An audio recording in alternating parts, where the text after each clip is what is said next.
Getting a lot of mileage out of it. No, I don't think it's mileage as much as it is you are inexorably attracted to it for some reason. For some reason, yeah. Which you may not know, or you may know. A bit of both. I mean, yeah. Definitely a bit of both. Like I said, when I set out, I was trying to write a movie about fighting families, and however it ends up taking this path, there it is. There's brothers fighting. We have some brothers fighting and everything, but at the center of it, yeah, is this father and son. Honestly, I remember a fear about wanting to write a part for a 9-year-old boy just being a really practical thing. Feeling like, I don't want to find a 10-year-old boy. That I know that can be difficult to find an actor who's 10 years old who's going to be required to do all this stuff. And the great irony is that we met the most wonderful young man in the west of Texas. His name's Dylan Frazier, who plays Daniel's son. And who did such a terrific job. He was a natural. He'd never seen a film camera before. He's a rodeo rider. He's a real boy of West Texas. The point is, I'm real happy I didn't stop writing that story just for whatever reason, because he adds so much to this movie. Yeah, I got to meet him, got to know him, and yeah, I'm sure glad I didn't stop myself, just because perhaps I'd been near it before. When the physicality of this character and the voice, back to the voice, what does the way he looks play into your imagination? Well, it has to work this way. It has to work. You have to think about, I suppose, the way in which each of us presents ourselves. Therefore, when you choose the clothes, you're not rummaging through a costumier department. You're trying to imagine that man at his tailor or in the place wherever he got those clothes, making those particular choices. What's he saying about himself? How does he perceive himself? How does he wish to present himself? Just as the voice is the most intimate expression of the very self, so it has to come from a deep expression of ourselves, then so too, to some extent, is the expression of our vanity as well, the way in which we choose to bedeck ourselves with... When did you, in this process, you've talked about getting the rhythm of a character. Yes. When did that happen here? Or does it have a moment? No, I don't think it does, no. No, that's what frays the nerves, because there is no... apart from anything else, Charlie, I mean, quite obviously it's one thing to work in isolation, which is can be a great pleasure in itself, and then there's also the constant communication with Paul, which that small world that we already created for ourselves was tremendously satisfying. And if you do the work you need to do, the chances are that when somebody plants the camera in the ground, that it will feel like the continuation of a life that's already explored. It's not day one of a new experience. But having said that, there's also the reality, the fact that nothing will happen until you collide with these other lives that have been created elsewhere, and you don't know how this. I know exactly what you mean. Yeah, right. This man that you feel you've discovered may be completely out of place in the world. You know what he's talking about? I know just what he's talking about. Yeah, the first couple of weeks were rough. Yeah, but didn't you have a point where, I mean, you had to change actors in part? I don't know whether that's what you're talking about, but you had to change actors because it wasn't... That's not what he's talking about, but yes, and even without the change of the actor, just finding footing in general for the first couple of weeks is tough for everybody, but...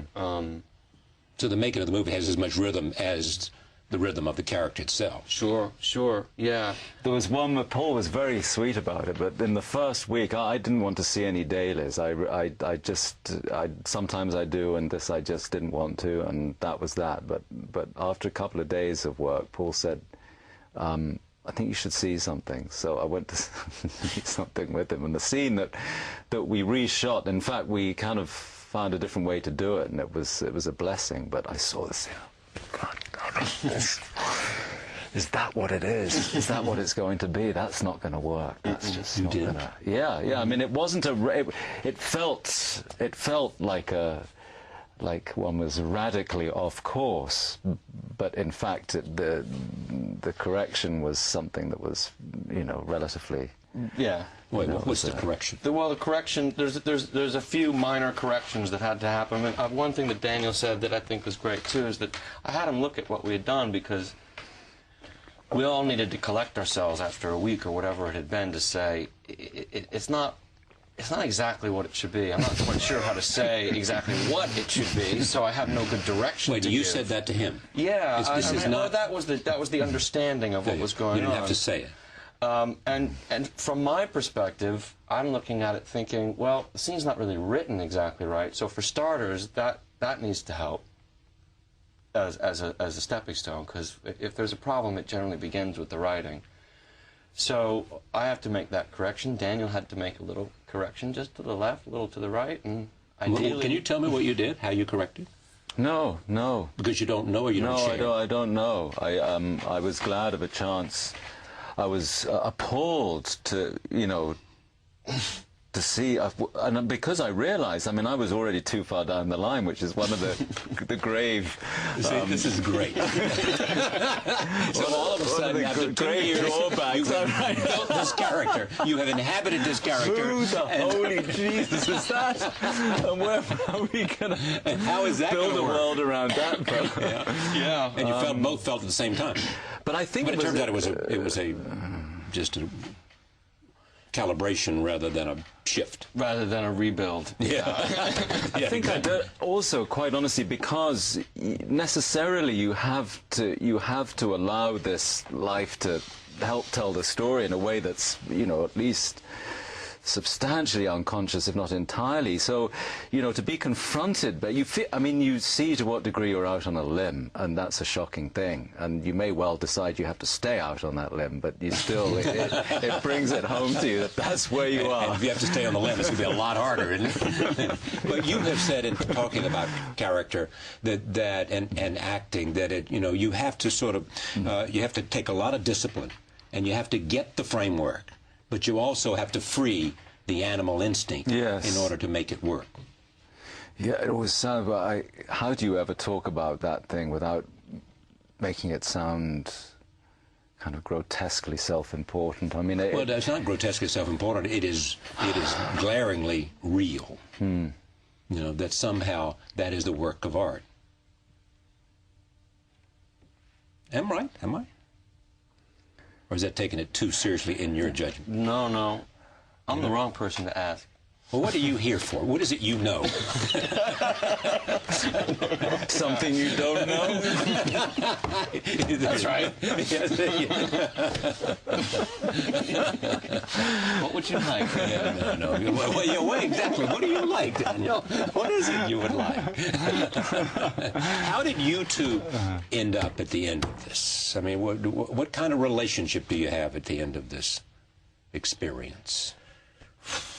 Well, it doesn't feel like it's ended. Yeah, it's one that didn't allow easily for the brutal separation when somebody says, that's it, you can't do anything else here, you better go away. And so it was hard, it was very hard. But I thought you couldn't release the character, but you're saying I couldn't release the friendship that had developed and the collaboration and you know, having experienced this sort of mountain climb together. That too, yes, absolutely. Both of them, both those things. Both being part of the same thing. I feel just the same way, yeah. It's good to have a partner in crime, though, that you're going down in flames with, just to have the sadness of finishing something, you know. It's wallowing in a little bit together. It's good. I mean, Paul said it earlier when he was... I forget an answer to which question, but when you were talking about playing, and, you know, and it's, you know, just to kind of put something in the balance a little bit, it's so important to remind yourself. I mean, it is there is, you're never that far away from absurdity in your working. And maybe the more, as you grow older, you become more and more aware of the